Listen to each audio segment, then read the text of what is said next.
ನಮಸ್ಕಾರ.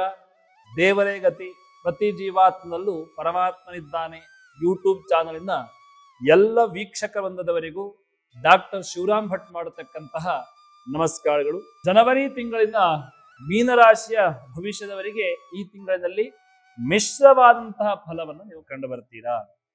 ರಾಹುವಿನ ಪ್ರಭಾವವು ಮೊದಲನೇ ತಿಂಗಳಿನ ಅರ್ಧದಲ್ಲಿ ಸ್ವಲ್ಪ ಕಷ್ಟವನ್ನ ಕೊಡ್ತದೆ. ಅದರಿಂದ ಸ್ವಲ್ಪ ಒತ್ತಡವನ್ನು ನೀವು ಅನುಭವಿಸ್ತೀರಾ. ಹಾಗಾಗಿ ತದನಂತರವಾಗಿ ನಿಮ್ಮ ಕಡಿಮೆಯ ಒತ್ತಡವನ್ನು ಅನುಭವಿಸಲು ಮತ್ತು ಹೆಚ್ಚು ನಿರಾಳವಾಗಿರಲು ಸಹಾಯವನ್ನು ಕೂಡ ಶನಿಯೇ ನೀಡುತ್ತದೆ. ಮತ್ತೊಂದೆಡೆ ತಿಂಗಳಿನ ಅರ್ಧದ ಮೇಲೆ ನಿಮ್ಮ ಮೊದಲ ಮನೆಗೆ ಶನಿಯು ಪ್ರವೇಶಿಸ್ತಾನೆ. ಆದ್ದರಿಂದ ನಿಮಗೆ ಸ್ವಲ್ಪ ಸೋಮಾರಿತನ ಉಂಟು ಮಾಡ್ತಾನೆ.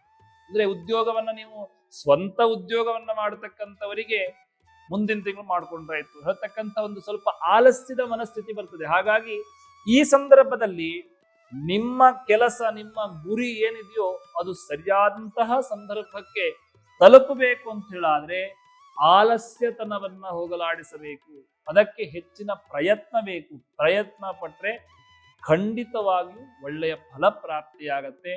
ಅದರಿಂದ ನೀವು ಏನು ಗುರಿ ನಿಮ್ದಿದೆಯೋ ಆ ಗುರಿ ಸರಿಯಾದಂತಹ ಸಂದರ್ಭಕ್ಕೆ ನೀವು ತಲುಪ್ತೀರಾ.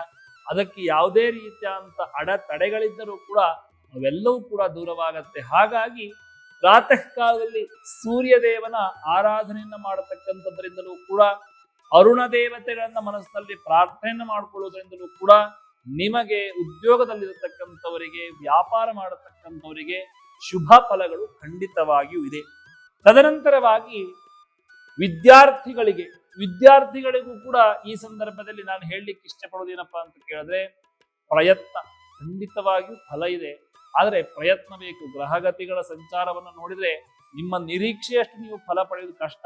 ಆ ಫಲ ಪಡಿಬೇಕು ಅಂತ ಹೇಳಾದ್ರೆ ನಿಮ್ಮ ಪ್ರಯತ್ನಗಳು ಶುಭವಾಗಿರಬೇಕು. ಹಾಗಾಗಿ ಪ್ರಯತ್ನನೇ ಪಡದೇನೆ ಫಲ ಬೇಕು ಅಂತ ಹೇಳಿ ನೀವು ಯೋಚನೆ ಮಾಡಬಾರ್ದು. ಬಾಕಿ ತಿಂಗಳುಗಳ ಕಾಲದಲ್ಲಿ ನೀವು ಪ್ರಯತ್ನ ಸ್ವಲ್ಪ ಪಟ್ಟದಕ್ಕೆ 2ರಷ್ಟು ಫಲ ಬರ್ತಿತ್ತು. ಆದ್ರೆ ಈ ಸಂದರ್ಭದಲ್ಲಿ 2ರಷ್ಟು ಪ್ರಯತ್ನ ಪಟ್ಟರೆ 1ರ ಫಲ ಪ್ರಾಪ್ತಿಯಾಗತ್ತೆ. ಹಾಗಾಗಿ ನೀವು ಸ್ವಲ್ಪ ದೇವತಾ ಆರಾಧನೆಯಲ್ಲೂ ಕೂಡ ವಿಶೇಷವಾಗಿ ತೊಡಕೊಳ್ಳಿ, ಮತ್ತೆ ಹೆಚ್ಚಿನ ಪ್ರಯತ್ನವನ್ನ ಪಡಿ.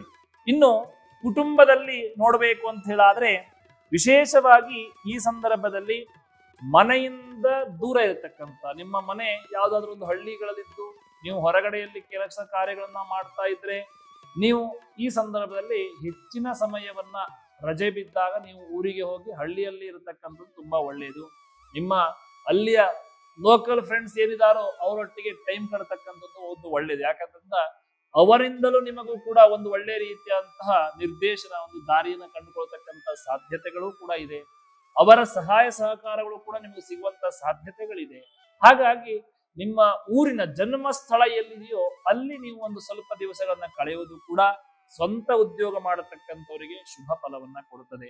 ಇನ್ನು ಆರೋಗ್ಯದ ಕಡೆಯಲ್ಲಿ ನೋಡಬೇಕು ಅಂತ ಹೇಳಾದ್ರೆ ಗಂಟು ನೋವು, ಕಾಲಿನ ನೋವುಗಳು, ಬೆನ್ನು ನೋವು ಬರತಕ್ಕಂಥದ್ದು, ಕುತ್ತಿಗೆ ನೋವು ಬರತಕ್ಕಂಥದ್ದು ಇವೆವು ಸ್ವಲ್ಪ ಹೆಚ್ಚಾಗಿ ಕಂಡು ಬರ್ತದೆ. ಹಾಗಾಗಿ ಮೀನರಾಶಿಯವರು ಈ ಸಂದರ್ಭದಲ್ಲಿ ಶನೇಶ್ವರನ ಆರಾಧನೆ, ಗಣಪತಿ ಮತ್ತು ಆಂಜನೇಯನ ಆರಾಧನೆಯನ್ನ ಮಾಡುವಂಥದ್ದು, ಶನೇಶ್ವರನಿಗೆ ಎಳ್ಳಿನ ಎಣ್ಣೆಯ ದೀಪವನ್ನ ಕೊಡತಕ್ಕಂಥದ್ದಾಗಿರಬಹುದು.